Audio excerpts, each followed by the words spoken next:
Hello everybody, welcome back for another video. Hope you're all doing well and having a great day. To start things off, Forbes has recently written an article titled "Bitcoin is the religion, but Ripple would pack higher return." And I mention this because I have said many times before, and I'm going to keep beating this dead horse until everyone kind of understands.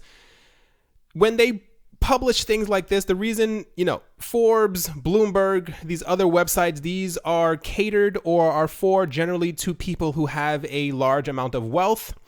And when they post articles like this, it is for a reason, is because they're trying to signal to other rich people that something is going on in the market and that they should be paying attention. About 8 months ago, there was an article on Forbes, multiple articles actually, where they were boasting about the power of Bitcoin.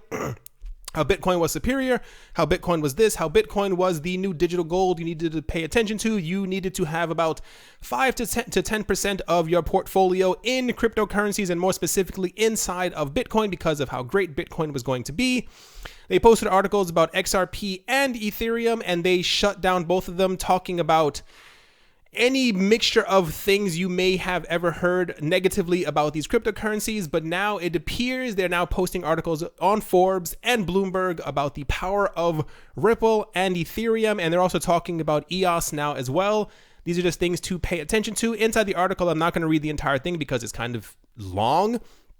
They pretty much go into the all-time highs of coins and where we were before, and how they are seeing on the charts that they believe that Ripple will be you'll get more of a return from holding on to Ripple than you will at Bitcoin as we move closer to the all-time highs that we had before. They go into great detail about the companies who they're linked up with, exactly who is using them, who will be using them.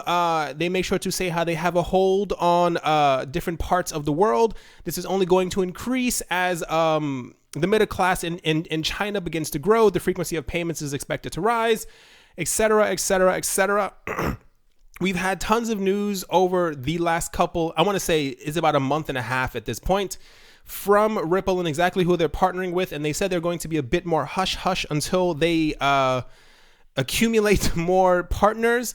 So it all kind of makes sense as we get closer to the regulation period that the people who are most invested in Ripple would start talking about it more on these websites. Everything is coordinated, at least I believe so. So that's not me. How do I say this?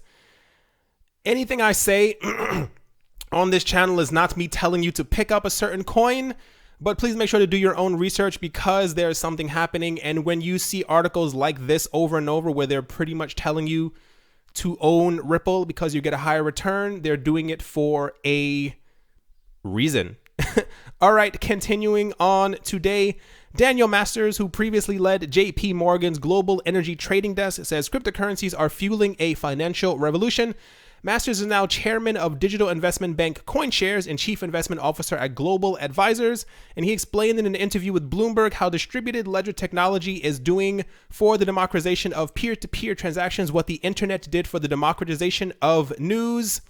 He pretty much goes on to say, to, put it as short as possible, that he is almost certain that the cryptocurrency market will move a lot higher. There's been a lot of talk last 365 days.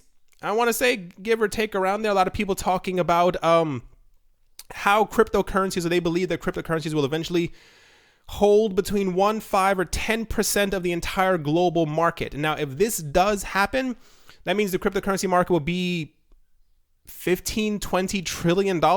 And this is the number that has been thrown around over and over by all these people. So when someone who was working at JP Morgan Chase, which is also significant, not because he used to work there before, but if you've been paying attention to the things that I've been saying on these videos or reading any other cryptocurrency news, a lot of people from major banks, from world banks, have now started partnering with people on certain coins. There's I think there's a lot of major banks who are part of the Ethereum alliance. They're definitely with Ripple, and I'll get into kind of some of the ones who are with Bitcoin. And this is just something that's going to kind of tumble and completely go out of control as we move forward, because I think we are definitely at the beginning of the time when all the big players are looking to and already are in the market. Continuing on, This is going to probably annoy a lot of people at the Genesis London Blockchain Conference held in February by Binary District Cornell professor, cryptocurrency expert, and computer scientist Emin Gün Sayer, said in an interview that a study done by prestigious university Cornell has shown the Ethereum blockchain network is currently more decentralized than Bitcoin.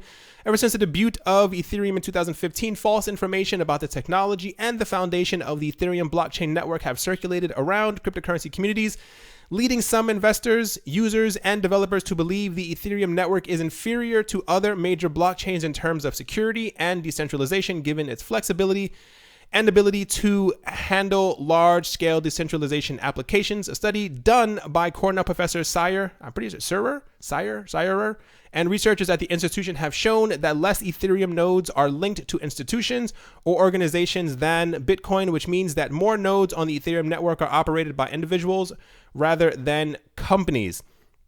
I mentioned this a couple of weeks ago, and the comment section did not care for it. I tried to talk about how Ripple is doing their darndest to become the most decentralized network, that cryptocurrency network that we have, and this is only going to be second to Ethereum because Ethereum is far more decentralized. Because there was news, whether you want to believe it or not, you can definitely Google around for it. There's been whispers and information that a lot of banks have started to control Bitcoin nodes, and they're also starting to buy Bitcoin Lightning nodes because it's beneficial for them. When you control a node and you control what transactions go through the network, you get paid the transaction fees that are going through them. And in order to control a Bitcoin Lightning node, you have to preload it with funds. And typically, if you want more people to go through your node, you have to be able to pre-fund it with, 10, 20, 30,000 Bitcoin, and normal people do not have this amount of money. So it's interesting that we're moving towards this space. A year ago, you would have never heard anything negative about Bitcoin. I'm not sure if it's because of the more people getting into altcoins or trying to figure out which altcoins to kind of get to, because a lot of people obviously are going to coins that are not valued as high as Bitcoin at the moment to get a higher return, because it's more likely that a coin that's $1 will go to $10 as opposed to Bitcoin going from 9,000 to 90,000. So this is just how things are. But there's a lot of talk about this actually happening right now, and exactly which blockchain or chain or coin is the most decentralized. So I assume this discussion is not going to end anytime soon. Even if we have like mathematical data, it's just going to probably exist for a couple more years. Last up, when we had the rally at the end of last year, we realized or kind of figured out that South Korea was one of the main catalysts for this rise. It's because they had a major premium on their coins for some reason. Despite how the network or cryptocurrencies work, for some reason there's the amount of coins that are flowing around in South Korea is very tight, is very constrained, even though you would assume that they just be able to go to another exchange. For some reason, a lot of people tend to only use exchanges that are in their country, and this could be because should something happen to the exchange, should something happen to your money, you probably, you want a place to be able to go knock on their door and say, hey, you have my money, where's my money, etc., whatever the case might be. But around last year, when Bitcoin was around, I believe, $5,000, it was floating around $7,000. When Bitcoin was $10,000, it was floating around $13,000. And then the amount of percentage that they were taking up in the market and all the market activity was around like 50, almost 60% last year. And it was all in South Korea. And this is why I believe their prime minister or their president came forward and said that he thought the hype around cryptocurrencies had to stop. And this was the beginning of when the market started to fall. But it's apparently their premium that they had before is back. And this is good news, not for them paying higher prices, but because they drove the last market bull run. It was mainly because of the hype around cryptocurrencies. And it's also because we found out that South Korea, China, and Japan are major investors outside of they're more inclined to do non-traditional investments than other countries are, or other continents, whatever the case might be. So the fact that this is happening once again, that there's a huge premium that they're also starting to pay because they're trying to dump all their money back into the market, could lead to something unexpected happening as we move forward, even until the summer. to where prices may start to skyrocket because they do not have a large enough supply for whatever reason floating around their country. But yeah, so I think still myself, I believe that as we get closer to the entire question of what coins will be controlled by the SEC in America, I think the market is going to absolutely explode, and not in the way that we may expect, simply because there are going to be some coins that the SEC will say, these are actually securities. We have to, rule over them, if you will. And I think the value of a lot of these coins will start to drop. This is part of the problem where we were talking about a day or two ago with Ethereum.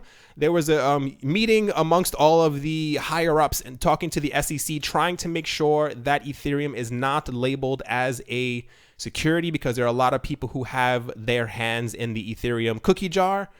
So let's see exactly what happens, and we're moving closer every single day to the final verdict of exactly which coins will be under regulations and which coins can roam about freely. All right, everyone, that is definitely going to do it for this video. I hope you guys had a great week and hope you guys are having a great day. Hope it's not too crazy. I know a lot of people do not like Mondays. Thank you once again for all of the support, and I will talk to you all soon. See you.